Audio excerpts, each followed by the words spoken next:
આજે આપણે સ્વચ્છ ઊર્જામાં ભારતીય નવીનતાની એક જબરદસ્ત ગાથા જોવાના છીએ.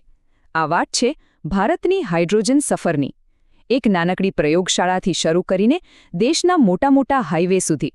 તો ચાલો આમાં ઊંડા ઉતરીએ. જરા કલ્પના કરો તો, એક એવી દુનિયા જ્યાં ગાડીઓ પ્રદૂષણ નથી ફેલાવતી પણ જાણે પર્યાવરણને સાફ કરવામાં મદદ કરે છે. આ કોઈ સાયન્સ ફિક્શન ફિલ્મની વાત નથી, આ હાઇડ્રોજન ફ્યુઅલની તાકાત છે. અને આ જ એક વિચાર ભારતની ઊર્જા ક્રાંતિને આગળ વધારી રહ્યો છે. પણ સવાલ એ છે કે આપણે અહીં સુધી પહોંચ્યા કેવી રીતે? આજે આપણે જે સફળતા જોઈ રહ્યા છીએ ને, એ દાયકાઓના સંશોધન અને એક મજબૂત પાયા પર ટકેલી છે. આ સફર કાંઈ રાતોરાત નથી થઈ. ચાલો સમયમાં થોડા પાછા જઈએ. આખી વાત શરૂ થઈ 2000ના દાયકાની શરૂઆતમાં, જ્યારે બનારસ હિન્દુ યુનિવર્સિટીએ નાના 2 વ્હીલર અને 3 વ્હીલર પ્રોટોટાઇપ બનાવીને પહેલું પગલું ભર્યું. પછી 2005 અને 2012ની વચ્ચે મહિન્દ્રા અને IIT દિલ્હી જેવી સંસ્થાઓએ ભેગા મળીને હાયલ્ફા બનાવ્યું, જે એક મોટી સિદ્ધિ હતી. અને એ જ સમયે 2006માં ઇન્ડિયન ઓઇલે ફરીદાબાદમાં દેશનું પહેલેવનું હાઇડ્રોજન સ્ટેશન ખોલીને ઇતિહાસ રચી દીધો. ભલે આ પગલાં ત્યારે નાના લાગતા હોય, પણ એણે જ સાબિત કરી દીધું કે ભારત માટે હાઇડ્રોજન ટેકનોલોજી શક્ય છે. અને હા, આ માત્ર વાતો નથી, આ એ સમયના સત્તાવાર દસ્તાવેજો છે જે આ બધી સિદ્ધિઓની સાબિતી આપે છે. આ ડોક્યુમેન્ટ બતાવે છે કે કેવી રીતે BHU, મહિન્દ્રાનું HYalpha અને IOCLના પ્રયાસોને રાષ્ટ્રીય સ્તરે ઓળખ મળી. આ એક પાક્કો પુરાવો છે કે ભારતે આ દિશામાં કેટલાય સમય પહેલાં જ કામ શરૂ કરી દીધું હતું.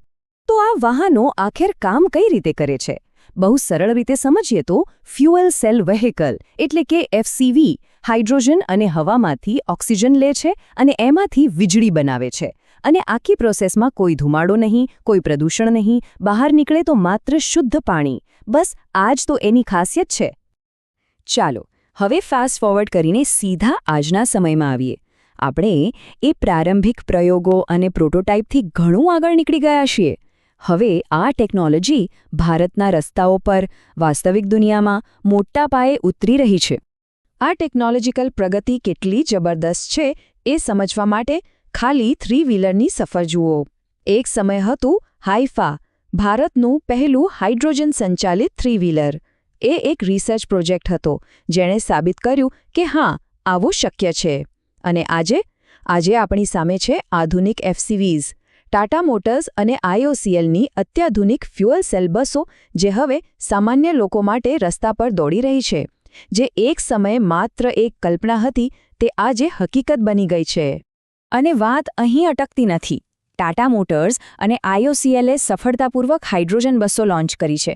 એટલું જ નહીં, લેહ લદ્દાખ જેવા અત્યંત ઊંચાઈવાળા વિસ્તારોમાં પણ હાઇડ્રોજન બસો દોડાવવામાં આવી રહી છે, જે આ ટેકનોલોજીની મજબૂતાઈ દર્શાવે છે. એનાથી પણ આગળ મોટી કંપનીઓ હવે હેવી ડ્યુટી હાઇડ્રોજન ટ્રક પણ બનાવી રહી છે. આ બધું એ જ બતાવે છે કે હાઇડ્રોજન વાહનો હવે માત્ર પ્રોટોટાઇપ નથી રહ્યા. પણ અહીંયા એક બહુ જ રસપ્રદ વાત છે. આપણે જ્યારે પણ હાઇડ્રોજન વિશે વિચારીએ ત્યારે આપણામાં મગજમાં તરત જ ગાડીઓ અને બસો આવે છે. પણ સાચું કહું તો હાઇડ્રોજનનો સૌથી મોટો પ્રભાવ રસ્તાઓ પર નહીં, પણ આપણા મોટા ઉદ્યોગોમાં પડવાનો છે. જરા આ ચાર્ટ પર નજર નાખો. એ સ્પષ્ટ બતાવે છે કે અત્યારે સૌથી વધુ હાઇડ્રોજન ક્યાં વપરાય છે. લગભગ 45% તો ખાલી રિફાઇનરીઓમાં, 35% ખાતરના કારખાનાઓમાં અને 10% કેમિકલ પ્લાન્ટમાં. એટલે કે ટ્રાન્સપોર્ટનો હિસ્સો તો ઘણો નાનો છે.